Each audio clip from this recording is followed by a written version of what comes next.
예레미야 29장 11절에서 13절까지의 말씀인데요. 우리 딱 세 구절 다 같이 한 목소리로 읽기를 원합니다. 우리 함께 봉독합니다. 시작. 여호와의 말씀이니라. 너희를 향한 나의 생각을 내가 아나니 평안이요 재앙이 아니니라. 너희에게 미래와 희망을 주는 것이니라. 너희가 내게 부르짖으며 내게 와서 기도하면 내가 너희들의 기도를 들을 것이요 너희가 온 마음으로 나를 구하면 나를 찾을 것이요 나를 만나리라. 아멘. 할렐루야. 반갑습니다. 우리 함께 인사 나누기 원합니다. 참 잘 오셨습니다. 주님의 이름으로 축복합니다. 오늘도 충만한 은혜를 경험하시기를 주님 이름으로 축복합니다. 예전에 제가 그 고등학교 다닐 때에는 그 나폴레옹이 했다는 이 말이요. 나의 사전에는 불가능이 없다. 이 문구를 뭐 책상에 적어놓은 애들도 많았고요. 선생님들도 이걸 굉장히 많이 강조하셨습니다. 그래서 선생님들이 자주 하셨던 말씀 중에 하나가 나폴레옹이 그렇게 가난과 역경을 다 극복하고 프랑스 황제 자리까지 오를 수 있었던 것은 나의 사전에는 불가능이 없다라는 이 신념이 있었기 때문이다. 그렇기 때문에 너희들도 끝까지 포기하지 말고 이런 마음을 가지고 항상 도전하길 바란다. 뭐 이런 권면의 말씀을 여러 선생님들에게 들었던 기억이 있습니다. 그래서 이게 중요한 그 고등학교 시절을 보내고 있는 우리에게는 엄청난 명언이었는데요. 제가 세월이 지나고 다시 이제 이 문구를 생각해 보니까 여기에 좀 위험한 요소가 있더라고요. 물론 그 선생님의 그 말씀처럼 나폴레옹이 나의 사전에는 불가능이 없다 이런 생각을 가졌기 때문에 이룬 것도 많지만 그러나 사실 생각해보면 너무 이런 생각에 갇혀 있었기 때문에 그 나폴레옹의 마지막이 얼마나 그 비참했습니까? 사람이 자기의 한계를 정확하게 인식하고 내가 할 수 있는 게 여기까지구나 라는 이 자각이 있어야 되는데 그의 사전에는 그게 없다 보니까 나중에는 그 영국의 웰링턴 장군이 이끄는 연합군에게 패해가지고 그 세인트 헬레나 섬에서 유배되어 그렇게 쓸쓸히 죽었던 인물이 또 이 나폴레옹 아닙니까? 그래서 제가 요즘에 드는 생각이요. 그 청소년 시기에는 또 젊은 시기에는 막 패기를 가지고 나의 사전에는 불가능이 없다 이렇게 선포하는 것도 필요하지만 나폴레옹이 멈춰야 될 때 멈추지 않아서 이런 비극을 맞이하게 됐다면 우리는 점점 나이가 들수록 스스로의 한계를 인식하고 또 낮아지고 겸손해지는 이게 참 지혜로운 삶이라는 생각을 하게 되는 겁니다. 그래서 저는 요즘에 연말이 되다 보니까 그 실존주의 철학자 야스퍼스가 주장하는 이 한계 상황이라는 그 철학 용어를 많이 묵상하는데요. 철학 용어로 이 한계 상황이 무슨 뜻이냐면요. 우리 인간에게는 아무리 노력을 해도 절대 넘을 수 없는 벽이 있다는 거예요. 그 한계가 정해져 있다는 겁니다. 그러면서 이 야스퍼스가 인간이 가진 그 대표적인 한계 상황을 그 몇 가지로 예를 드는데요. 그 중에 제일 먼저 나오는 게 바로 죽음입니다. 죽음. 여러분도 잘 아시지만 이 죽음은 아무리 과학이 발달하고 문명이 발달해도 인간이 절대 극복할 수 없는 거 아닙니까? 이 벽은요. 인간이 못 넘는 벽이에요. 그래서 인간의 한계 상황으로 제일 먼저 이 죽음을 예로 들었고요. 그러고 나면 두 번째로 야스퍼스가 주장하는 인간의 한계 상황이 뭐냐 하니까 바로 고독이라는 겁니다. 이 고독은 인간이 극복할 수 없다. 제가 경험해 보니까요. 이것도 정말 맞는 말인 게 이제 저는 그 결혼을 좀 늦게 하지 않았습니까?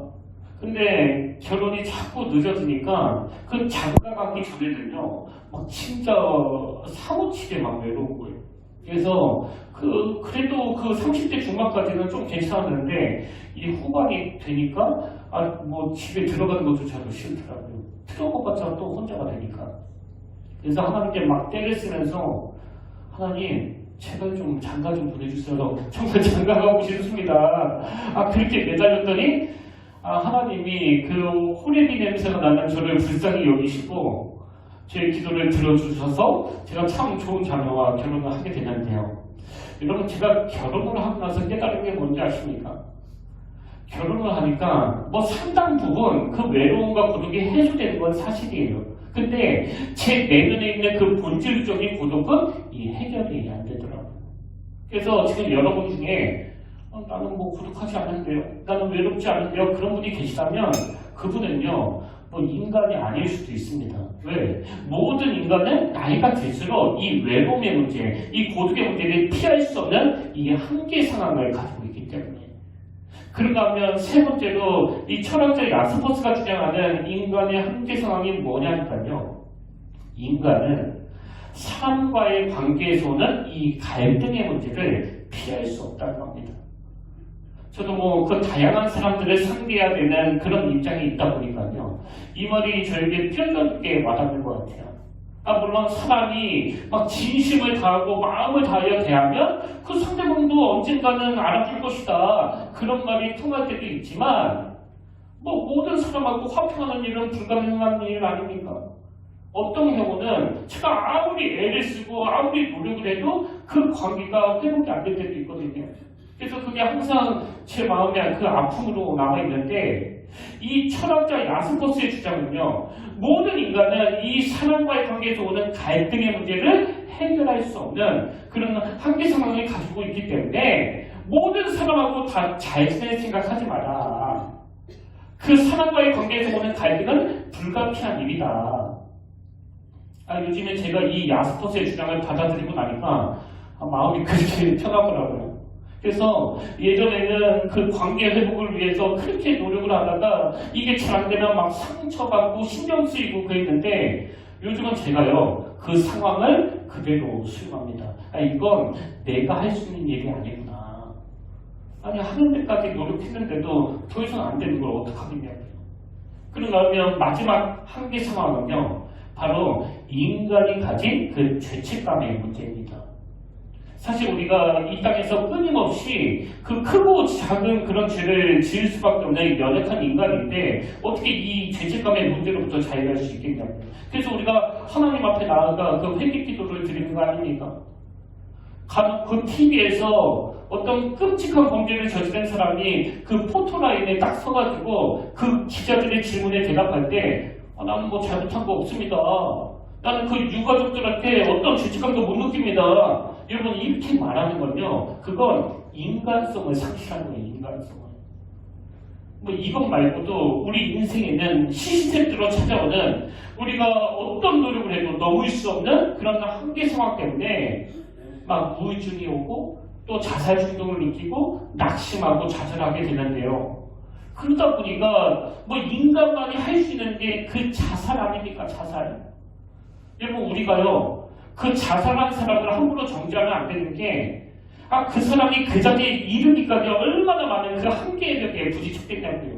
그리고 그 사람이 뭐 지옥에 간다 뭐 천국에 간다 그건 우리 신앙과 아무런 관계가 없기 때문에 또 우리는 심판자가 아니라 다 하나님 앞에 단독자로 서야 되는 피조물이기 때문에 함부로 그 뭐 판단하고 막 정죄하는 그건 성숙한 크리스찬의 모습이 아니라는 겁니다. 근데 아까 제가 요즘에 그 한계 상황을 많이 묵상한다고 말씀드렸잖아요. 왜 묵상할까요? 제가 왜 인간에게 이렇게 좌절해주고 또 낙심을 심어주는 이 한계 상황을 묵상하는가 하면은요. 여기에는 너무나 중요한 그 순기능이 내포되어 있기 때문이에요. 그래서 그 야스퍼스가 그 순기능을 이렇게 설명했습니다. 인간이 그 한계 상황을 받아들임으로써 그걸 수용함으로써 자아를 자각하고 참된 실존을 회복하게 된다. 뭐 아무래도 그 철학자이다 보니까 지금 말을 되게 어렵겠는데요. 제가 신학 용어로 쉽게 말씀드릴게요. 이 한계 상황이 가진 숨기는 게 뭐냐? 우리가 이 한계 상황을 인식해야 하나님을 찾게 된다는 거예요. 하나님을. 그래서 지금 막 낙심하고 절망하고 마음이 무너지는 이 상황이 바로 내가 아무것도 할 수 없는 그런 한계 상황을 인식해야 창조주 하나님, 절대자 하나님을 찾게 된다는 거, 이게 한계 상황이 가진 순기능입니다. 그런 의미에서 여러분, 왜 가족들을 또 주변 사람들을 전도하기가 어려운 줄 아세요? 그 사람은 아직 이 한계 상황을 인식하지 못하고 있거든요. 그래서 뭐 젊은 사람은 그렇다 치더라도 그렇게 오래 사셨는데도 불구하고 여전히 나는 내 주목을 믿어, 내 사전에는 절대 불가능이 없어, 그러는 건 아직 철이 없어서 그런 거예요. 인간에게 왜 불가능이 없겠냐고요. 그래서 우리가 이 한계 상황을 철저하게 인식해야 그 연약함을 가지고 하나님을 찾게 되기 때문에 이 한계 상황은 우리에게 하나님을 만나는 축복의 도구가 될 수 있다는 겁니다. 그런 의미에서 여러분, 성경에 나오는 인물 중에 이 한계 상황이 가진 순기능으로 인생이 바뀐 그 대표적인 케이스가 바로 그 구약의 인물 요나 아닙니까? 요나서 1장에 보면 이 요나가 이 한계 상황을 인식하지 못하니까요. 막 건방지게도 하나님 말씀에 막 대들고 불순종하고, 자, 요나서 1장 3절 한번 보십시오. 그러나 요나가 여호와의 얼굴을 피하려고 일어나 다시스로 도망하라 하여 요바로 내려갔더니, 지금 느느웨로 가라는 그 하나님의 말씀 앞에 그냥 막 대놓고 반기를 들었던 게 요나서 1장의 이 요나인데요. 요나서 2장으로 넘어가면 이 요나가 완전히 달라져가지고 하나님을 막 절박하게 찾습니다. 그럼 요나에게는 왜 이런 변화가 일어났느냐? 그가 한계 상황에 부딪혔거든요. 그 물고기 뱃속이라고 하는 자기 힘으로 어떻게 할 수 없는 그 한계 상황에 직면하니까 요나서 2장 1절 2절이요. 요나가 물고기 뱃속에서 그의 하나님 여호와께 기도하여 이르되, 왜 기도하게 됐느냐? 내가 받을 뭘로 말미암아? 고난으로 말미암아 여호와께 불러 아뢰었더니. 이걸 아까 그 야스포스의 말로 의역하면 요나는 자기가 만난 그 한계 상황으로 말미암아 여호와께 기도하기 시작했다는 거예요. 그래서 저는 이 요나서를 묵상하다가 이 한계 상황과 관련해서 굉장히 중요한 말씀 하나를 발견했는데요. 이 한계 상황을 경험한 요나가 무슨 고백을 하느냐? 요나서 2장 7절이요. 내 영혼이 내 속에서 피곤할 때에 내가 여호와를 생각하였더니 내 기도가 주께 이르러 싸우며 주의 성전에 미쳤나이까. 세 번역은 더 실감납니다. 내 목숨이 힘없이 꺼져갈 때에 내가 주님을 기억하였더니 나의 기도가 주님께 이르렀으며 주님 계신 성전에까지 이르렀습니다. 요나가 언제 기도했다고요? 내 영혼이 내 속에서 피곤할 때, 내 목숨이 힘없이 꺼져갈 때. 이게 한계 상황이 가진 순기능이에요. 오늘 본문도 딱 그 상황 아닙니까?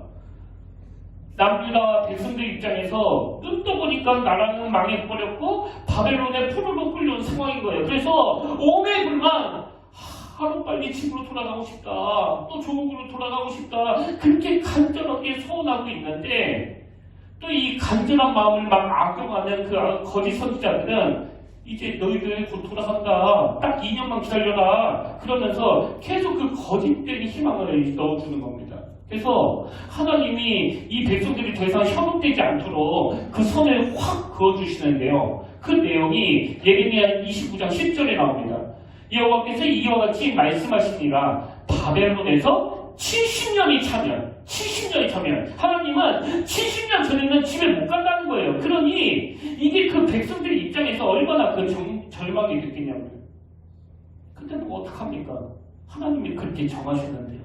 절대 못 바꿉니다. 하나님이 허락하신 한계 상황이에요. 그럼 왜 하나님은 이런 절망적인 일을 주시느냐? 하나님은 그 백성들이 지금 바벨론 포로로 꼴려온 이 한계 상황을 통해서 당신을 찾기를 바라시거든요. 당신을.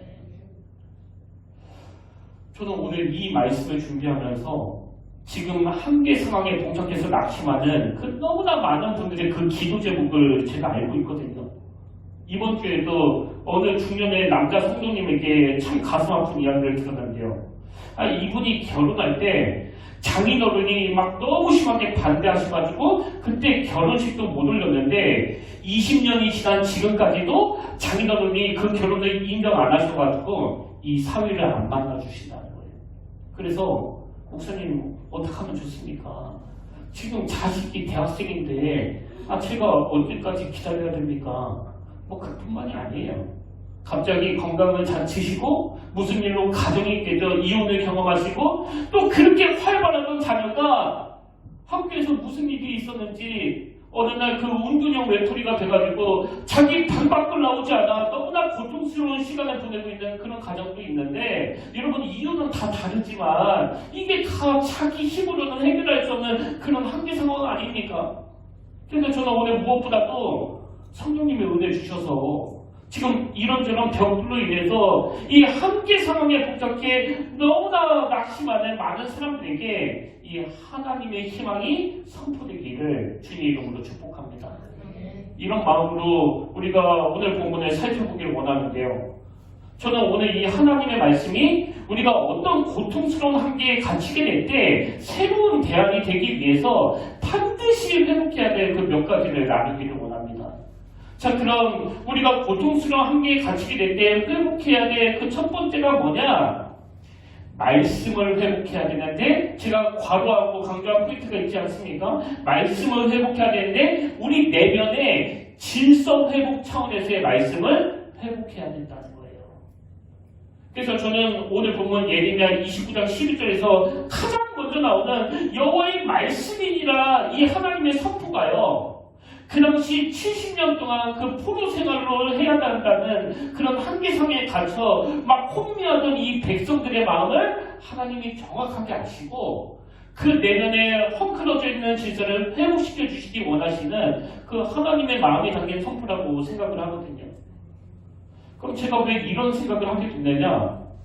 자, 성경이 제일 먼저 이 말씀으로 시작합니다. 창세기 1장 1절이요. 태초에 하나님이 천지를 창조하십니다. 땅이 혼돈하고 공허하며 흑암이 깊음 위에 있고 하나님의 영은 수면 위에 운행하시니라. 이제는 또 한번 이 말씀을 다루었는데요. 여기 보니까 하나님께서 천지를 창조하시기 이전의 상태를 어떤 상태라고 말합니까?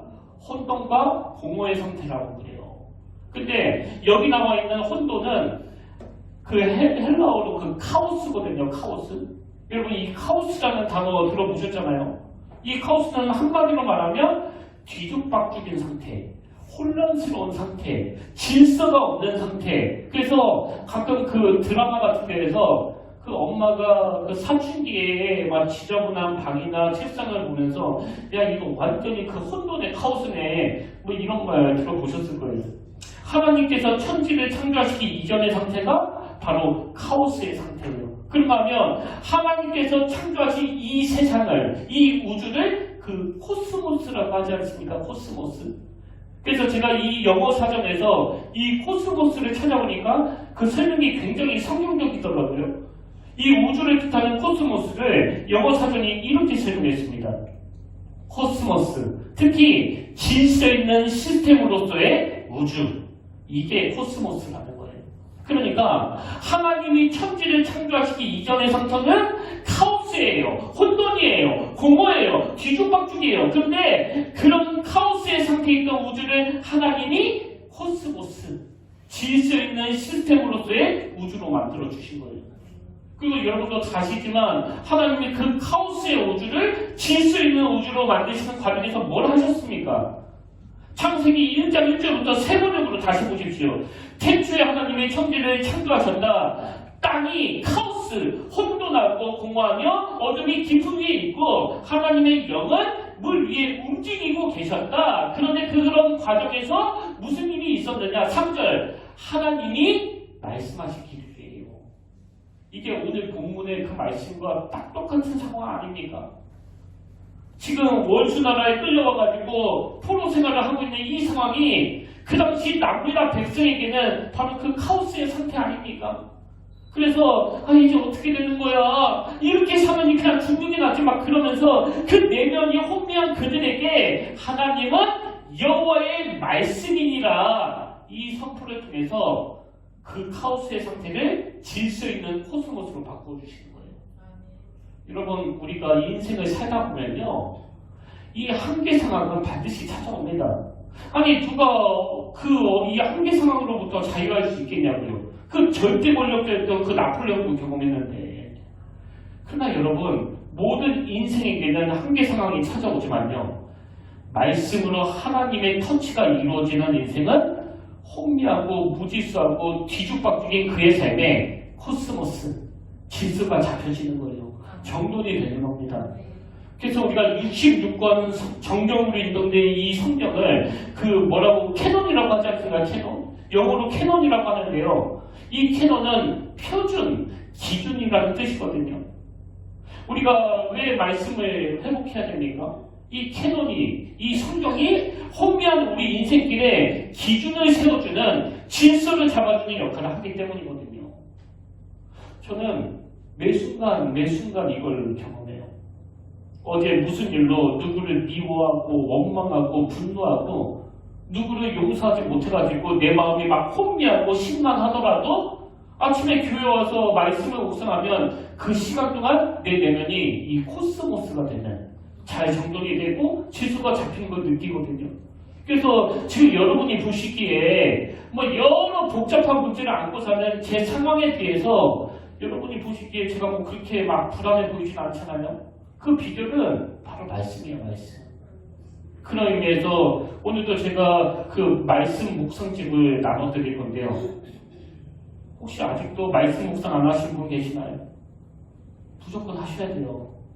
나는 뭐 초심자라서, 나는 뭐 직장 다녀서 너무 바빠서. 그래서 한 구절만 하시라니까요. 한 구절만.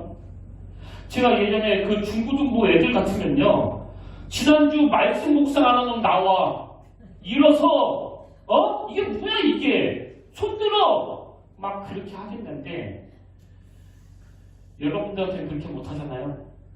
스스로 일어나세요. 그리고 내가 진짜 이번 주부터는 하겠습니다 하는 분만 다 앉으세요. 다 앉았네요. 이제 하시는 거예요. 여러분 무조건 그 말씀 묵상 하셔야 돼요. 왜? 우리 모두는 크고 작은 한계 상황에 부딪힐 수밖에 없는 이 연약한 인생이기 때문에 그렇습니다. 저는 오늘 저와 여러분이 인생에서 그 혼란의 카오스 같은 한계 상황을 만날 때마다 이 말씀 묵상을 통해 그 내면이 코스모스, 삶이 잘 정돈되고 질서가 잡히는 이런 놀라운 일들을 맛보면서 신앙생활 하시기를 축복합니다. 이게 우리가 회복해야 될 그 첫 번째 실천 사항이고요. 그런가 하면 두 번째로 이 한계 상황에 가지고 고통할 때 뭘 회복해야 되느냐?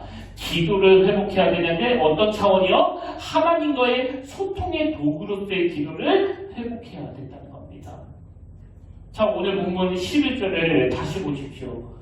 여호와의 말씀이니라. 너희를 향한 나의 생각을 내가 하나니 평안이요 재앙이 아니니라. 너희에게 미래와 희망을 주는 것이니라. 하나님이 이렇게 카오스 상태에 빠진 그들에게 이런 놀라운 선포를 하시고는 바로 그 다음 12절에서 뭘 요구하십니까? 너희가 내게 부르짖으며 내게 와서 기도하면이에요. 근데 여러분 이 말씀을 오해하시면 안 되는 게요, 하나님이 무슨 원래 내 계획은 너희들을 그 바벨론 포로로 오래 가두기를 원하지만 혹시 아니 니들이 나한테 열심히 기도하면 내 생각이 막 바뀌어가지고 연진 풀어질지도 그런 이야기를 하신 게 아니고요. 뭘 의미합니까? 기도를 통해서 너희를 향한 내 마음을 알라는 거예요. 알라는 거. 왜? 그 하나님의 마음을 알면 지금 하나님이 하시는 일들이 다 납득이 되는 거거든요. 그리고 그래서 이 하나님이 하시는 일들이 승복이 되면 내 마음에 평안이 찾아오는 거, 이게 기도가 주는 유익입니다. 근데 자꾸 이 기도를 무슨 그 알라딘의 마술한 것처럼 생각해가지고 한 10초 동안 이거 주세요 저거 주세요 막 쓱싹쓱싹 문지르고는 왜 그 진리가 안 나타나는 거야? 왜 기도응답이 없는 거야? 봐봐 아무 소용이 없잖아. 난 이 기도 안 할 거야. 그러는 건 이 기도를 오해하는 거예요. 여러분 기도는요, 물론 우리의 결핍을 절박하게 구해가지고 얻어내는 그 기능도 있지만 기도의 진짜 중요한 기능은 하나님의 심정을 통하는 거예요. 하나님의 심정을. 근데 이 기능이 왜 중요하느냐? 우리가 어떤 한계에 봉착했을 때 이 하나님의 심정을 못 통하면요, 우리가 자꾸 그 하나님에 대해서 오해를 하거든요. 지금 남유다 백성들이 딱 오해하기 쉬운 상황 아닙니까? 아니 70년 동안 여기 이스라엘이 이게 말이 같아? 하나님은 우리를 버린 거야. 그렇게 오해할 수밖에 없는 상황이에요. 그래서 하나님은 가장 먼저 말씀으로 니들 생각에는 충분히 오해할 수 있는데 오해하지 마라. 이건 너희에게 미래와 희망을 주기 위한 거야. 이 말씀을 주시고는 이 백성들이 오해하지 않도록 니들 힘으로 할 수 없는 그런 한계성에 봉착했을 때는 이 하나님의 깊은 마음을 알 수 있는 도구로 기도를 사용하라는 거예요. 기도를. 이런 면에서 보면 그 구약의 히스기야 왕에게도 이 죽음이라는 한계 상황이 들이닥친 거 아닙니까? 열왕기하 20장 1절 그때 히스기야가 병들어 죽게 되네. 아모스의 아들 선지자 이사야가 그에게 나와서 그에게 이르되 여호와의 말씀이 너는 집을 정리하라 내가 죽고 살지 못하리라 하셨나이다. 여러분 이게 한계 상황 아닙니까? 히스기야가 뭐 아무리 왕이라고 하더라도 어떻게 할 수 없는 일이에요. 왜? 하나님이 그렇게 하기로 정하셨으니까요. 그럴 때 제가 아까 이 한계 상황이 주는 그 순기능이 뭐라고 그랬습니까? 인간은 이 한계 상황을 인식하게 되면 하나님을 찾게 된다, 하나님을. 그래서 이 히스기야도 하나님께 나아가 기도를 하는데요. 제가 주목하는 건 바로 이 점이에요. 이 기도하는 히스기야의 태도를 한번 보십시오. 히스기야가 낯을 벽으로 향하고 여호와께 기도하여 이르되 여러분 지금 히스기야는 기도하는데 왜 낯을 벽으로 향하고 기도했을까요?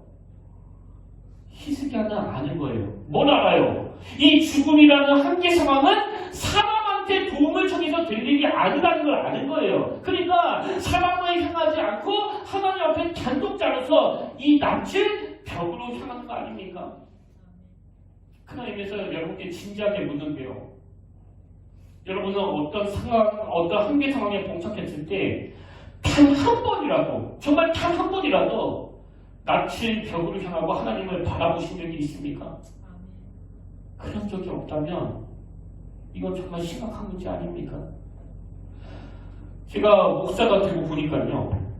하루에도 몇 번씩 그 성도님들의 억장이 무너지는 사연을 듣게 되는 게 바로 이 자리더라고요. 이 자리. 근데 그런 안타까운 이야기를 들을 때마다 제가 뼈저리게 깨닫게 되는 게 뭔지 아십니까? 제가 도와줄 수 있는 일보다 도와줄 수 없는 일들이 더 많다는 거. 그렇기 때문에 우리는요.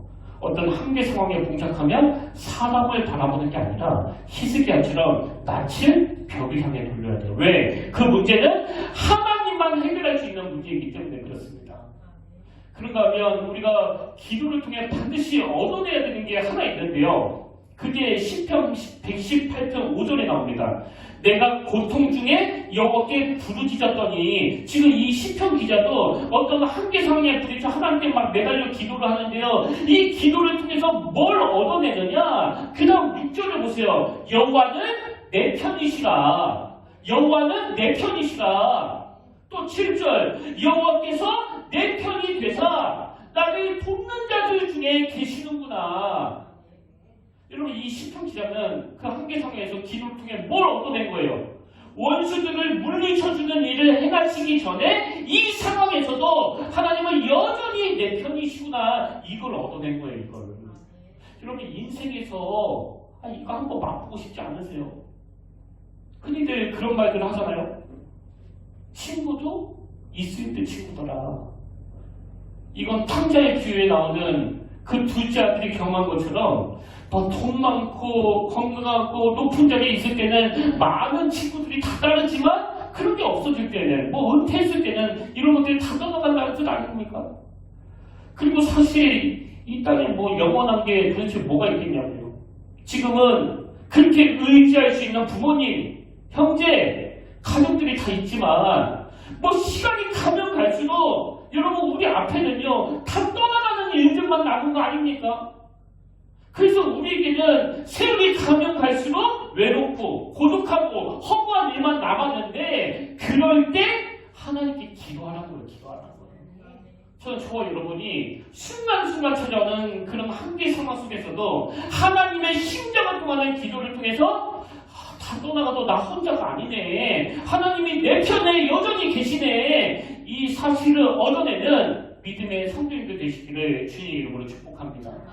그런가 하면 마지막 세 번째로 우리가 이런 고통스러운 한계에 갇혔을 때 회복해야 될 게 하나 더 있는데요. 그게 뭐냐니까 희망의 회복인데 누구로 인한? 하나님으로 인한 희망의 회복이에요. 자, 오늘 본문 11절에 다시 보십시오. 여호와의 말씀이니라 너희를 향한 나의 생각을 내가 안하니 평안이요 재앙이 아니니라. 그 다음 보세요. 너희에게 미래와 희망을 주는 것이니라. 그 장면으로 기억하는데요. 여러분 다 아실 거예요. 워낙 유명한 사건이라서. 작년 이맘때 그 봉화군에 위치한 광산에서 그 채굴 작업을 하다가 그만큼 갱도가 무너지면서 두 사람이 지하 20m에 갇힌 적이 있잖아요. 그때 뭐 열흘이 지나도 뭐 구조됐다는 소식이 안 들리니까 뭐 저도 그렇고 모든 국민이 막 불안해하면서 걱정했던 기억이 나는데요. 다 아시지만 놀랍게도 이분들이 무려 221시간 만에 아주 건강한 상태로, 그것도 두 발로 구조가 된 거 아닙니까? 그래서 근데 제가 이 사건과 관련해서 막 이런저런 기사를 보다 보니까 이런 기사가 있더라고요. 그 폐쇄된 갱도 안에서 이 두 광부가 살 수 있었던 비결은 이 세 가지가 있었기 때문이다. 그 세 가지가 뭔지 아세요? 첫 번째는요, 그 갱도 안에 물이 있었대요. 물이. 아마 물이 없었으면 뭐 열흘도 못 버텼을 거예요. 그 다음에 두 번째가 좀 재밌는데, 두 강부가 살 수 있었던 비결이 뭐냐니까요. 그들 곁에는 그 믹스커피가 있었기 때문이다. 이 믹스커피가 진짜 칼로리가 높다. 안 그래도요, 어제 어느 분이 그 믹스커피 한 상자를 두고 가셨는데, 여러분 조금만 드세요. 살집니다.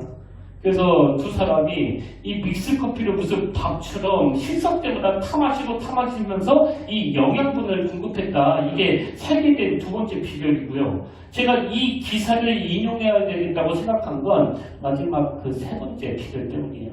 뭐 물도 있었고 믹스커피도 있어서 살게 된 것도 있지만 결정적인 건 그들에게는 생존 의지가 있었대요. 생존 의지가. 그리고 제가 이번에 검색하면서 알게 됐는데 1982년도에도 비슷한 일이 있었더라고요. 강원도 태백에서 탄광이 무너져 그때는 광부 4명이 매몰됐었는데 14일 만에 구조가 됐다는 거예요. 근데 그때도요, 이 전문가들의 분석이 똑같아요. 이 4명이 살 수 있게 된 결정적인 비결은 우리는 살 수 있다. 우리는 반드시 구조가 될 것이다. 이 살고자 하는 의지가 있었기 때문이라는 겁니다. 그래서 이 4명이 막 희망을 버리지 않고 서로 격려하면서 그 나무 껍질을 막 먹으면서 이 굶주림을 달랬다고 하는데, 여러분 사실 저는 이번 주 이걸 경험했거든요. 아까 그 믹스커피를 한 상자 주고 가신 분이요. 이분은 집사님인데요. 제가 금요일 저녁에 설교를 준비하고 있는데 그 모르는 번호로 전화가 와서 받았더니 이 집사님이에요. 이 집사님. 근데 제가 뭐 이 번호만 모르는 게 아니라 이 집사님을 어제 처음 봤거든요. 이 집사님이 전화로 무슨 말씀을 하시는가 하니까요.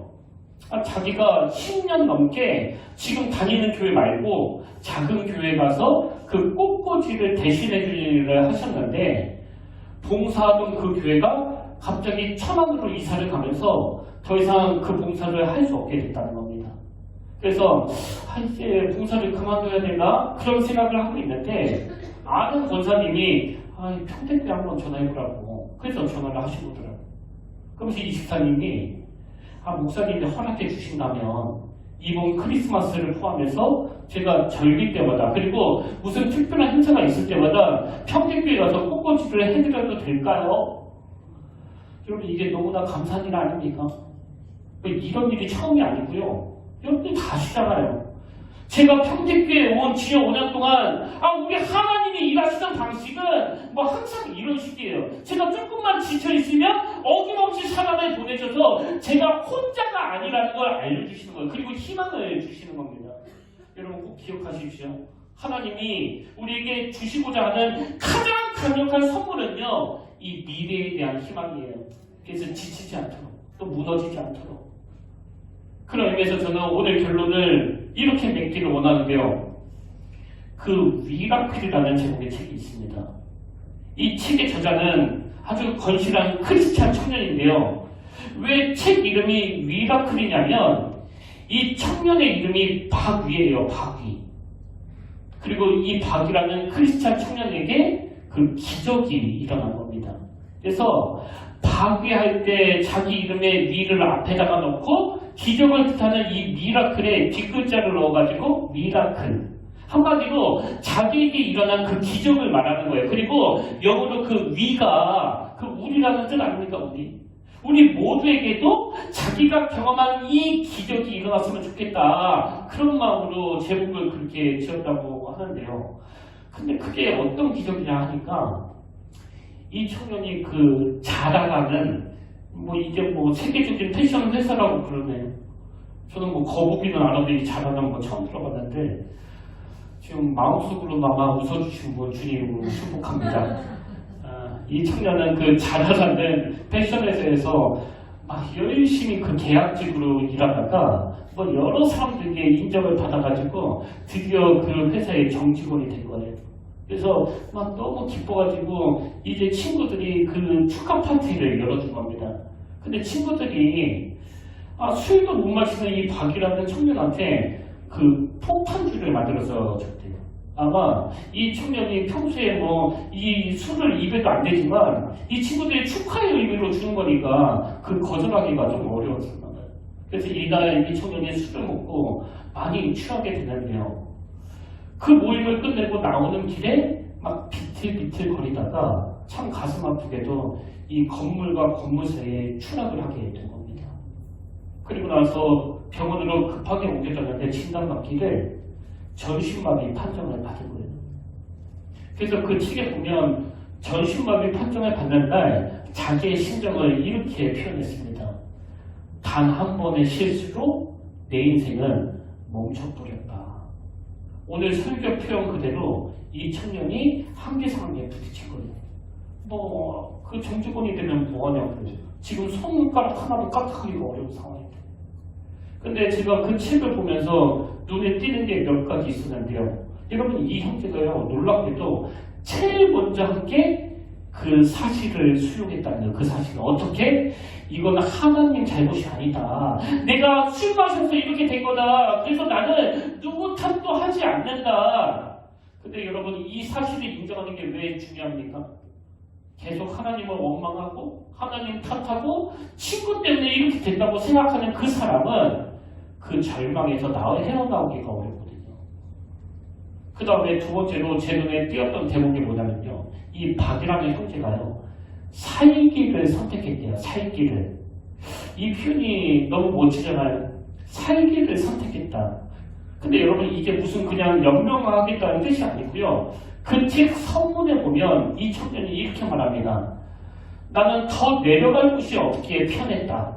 이제 올라가기만 하면 되니까. 그래서 나는 살기를 택했다. 무슨 뜻인지 아시겠죠? 이 절망적인 상황에서도 자기는 희망을 놓치지 않겠다는 거예요. 그리고는 이 청년이 그때부터 정말 피눈물 나는 훈련을 하고 또 그 믿음의 청년이니까 그 한계 상황에서 얼마나 많이 그 하나님을 찬양했겠냐고요. 그때 하나님이 이 혼돈의 카오스를 겪고 있는 청년에게 주셨던 말씀이 바로 오늘 본문이에요. 여호와의 말씀이니라.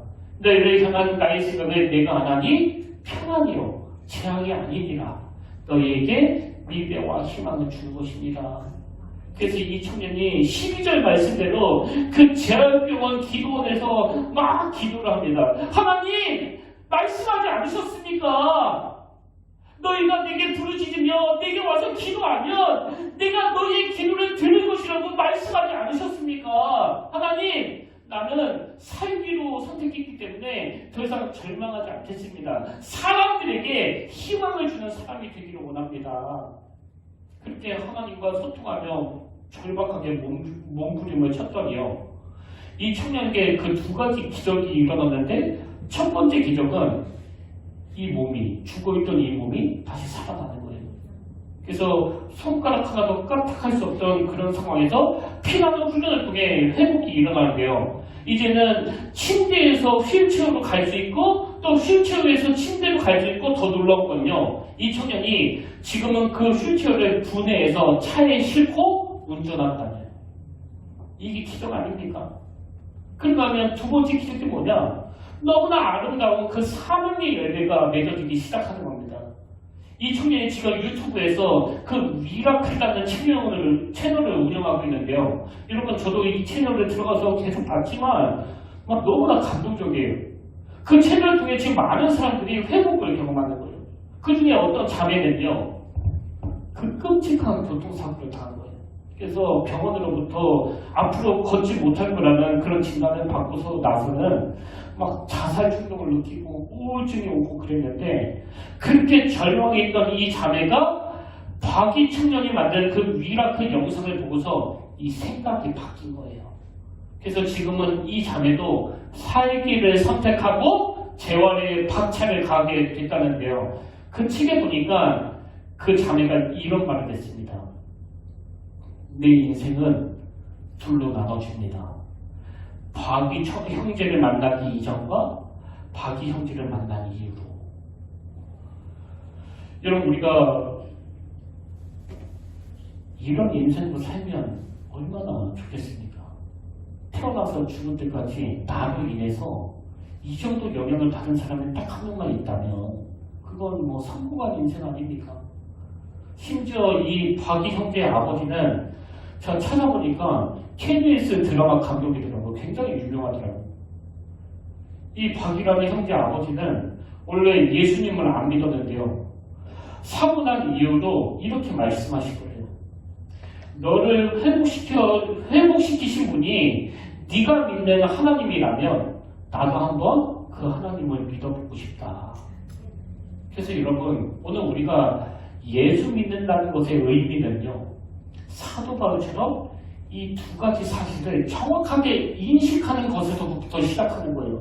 자, 사도 바울이 첫 번째로 인식했던 게 뭐냐? 로마서 7장 24절 세 번역을 해보십시오. 나는 비참한 사람입니다. 누가 이 죽음의 몸에서 나를 건져주시겠습니까? 지금 사도 바울이 뭘 인식한 거예요? 자기는 그렇게 율법을 잘 지킨다고 자부했지만 크고 작은 죄를 지을 수밖에 없는 이 죄성을 가진 인간이라는 거. 그래서 사도 바울이 이 죄책감의 문제라는 한계 상황에 가져 막 절규를 하는데요. 여러분, 그 고뇌가요, 뭐 오래 가지 않습니다. 왜? 그 연약함을 가지고 주님께 기도하면서 사도 바울이 두 번째 사실을 인식하게 됐거든요. 그럼 그 두 번째 사실이 뭐냐? 바로 그 다음 25절 연이어서 나옵니다. 우리 주 예수 그리스도를 통하여 나를 건져주신 하나님께 감사를 드립니다. 무슨 뜻이에요?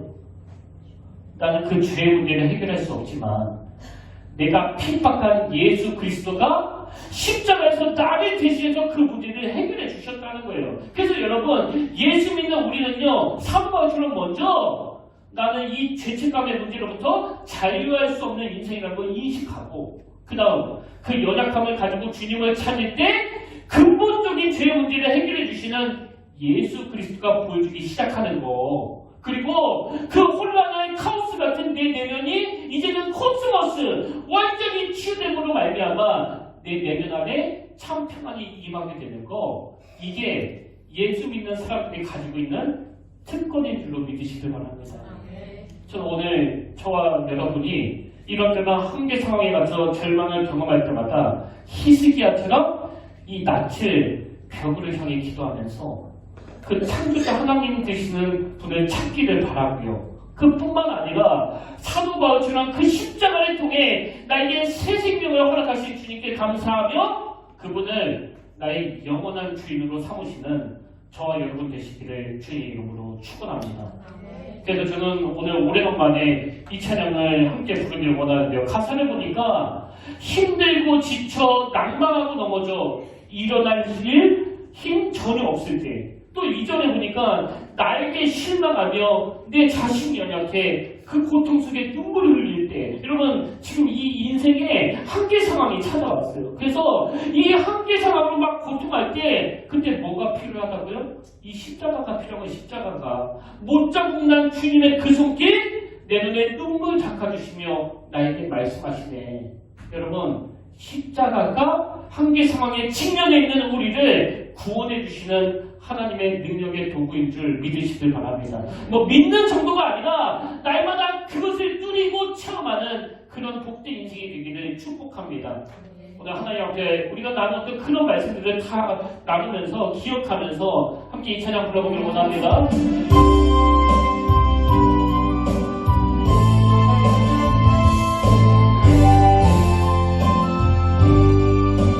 힘들고 지쳐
사실 하나님 아버지, 이제 새해를 앞두고 있지만 여전히 이 땅에는 바벨론에서 포로 생활을 하는 그 백성들처럼 그 한계 상황에 갇혀 낙심하는 수많은 주의 자녀들이 있습니다. 아버지, 오늘 그들에게 하나님이 전하시는 그 희망의 메시지가 선포되기를 원하오니 지금 아무리 소망이 보이지 않더라도 하나님께 부르짖으며 나아갈 때 내 곁에 서서 내 편이라고 말씀하시는 그 하나님이 보여지게 하시고 그 모든 카오스의 상태가 코스모스, 질서 있는 상태로 변화되는 은혜를 맛보게 하여 주시옵소서.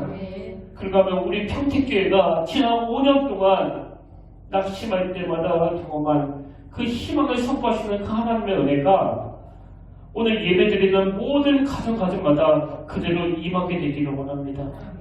그래서 우리의 눈물이, 우리의 기도가 살아 역사하시는 하나님을 만나는 도가 될 뿐만 아니라 우리에게 늘 좋은 것을 주시길 원하시는 그 하나님이 나의 아버지 되심을 입술로 시인하고 고백하는 그런 놀라운 사건이 되게 하여 주시옵소서. 그 은혜의 자리로 인도하여 주실 줄 믿사오며 감사드리옵고 날 사랑하시되 십자가에서 죽기까지 사랑하신 예수님 이름으로 간절히 기도드립니다. 아멘. 우리 다 자리에서 일어나셔서 2주 전에 불렀던 찬양인데요. 이제 역전되리다. 이 기도의 힘을 강조하는 노래 아닙니까? 오늘 말씀이 기억하시면서 이 찬양 함께 불러보기를 원합니다.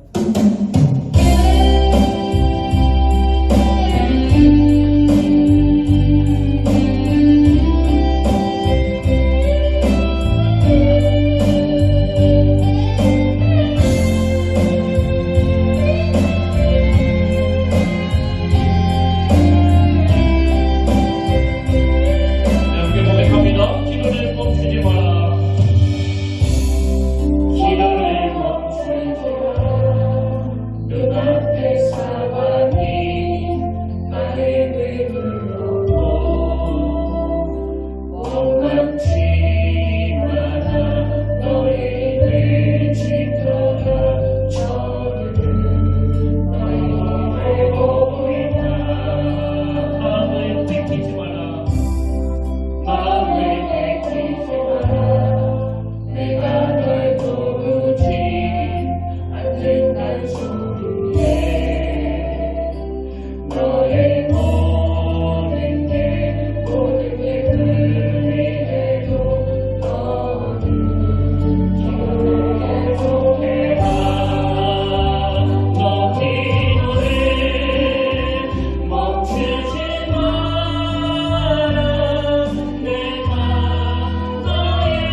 나의 기도하는 것보다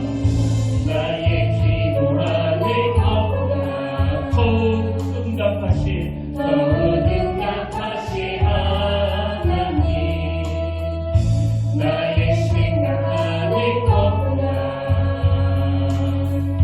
더욱 이루시는 하나님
우리 가운데 역사하신 능력대로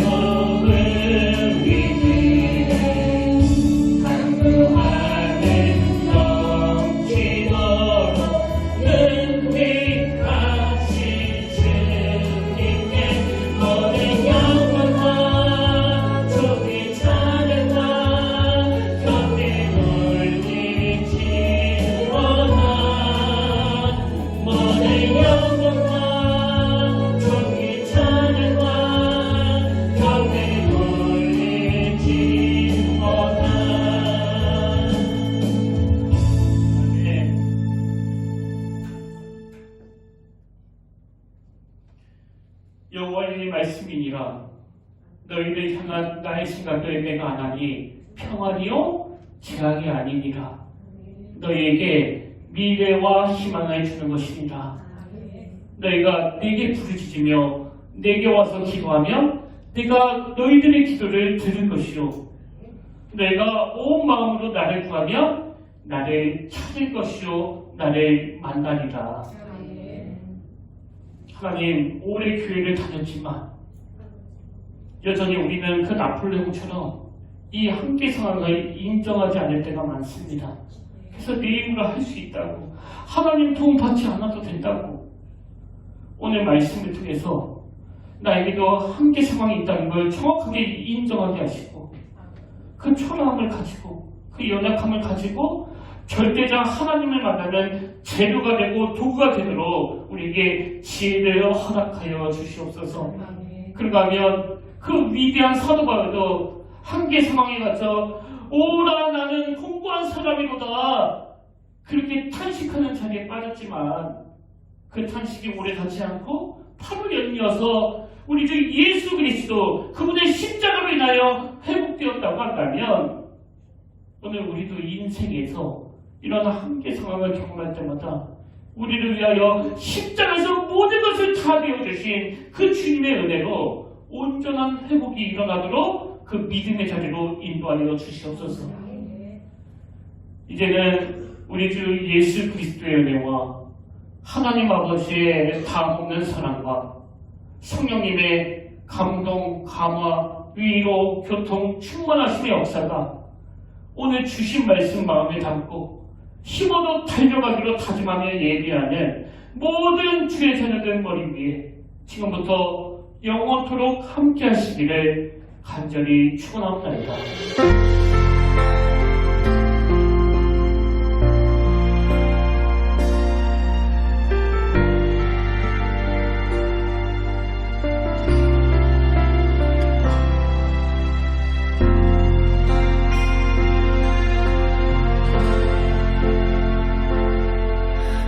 서 있는 이곳에서 높임을 받으소서. 내가 밟는 땅 주님의 땅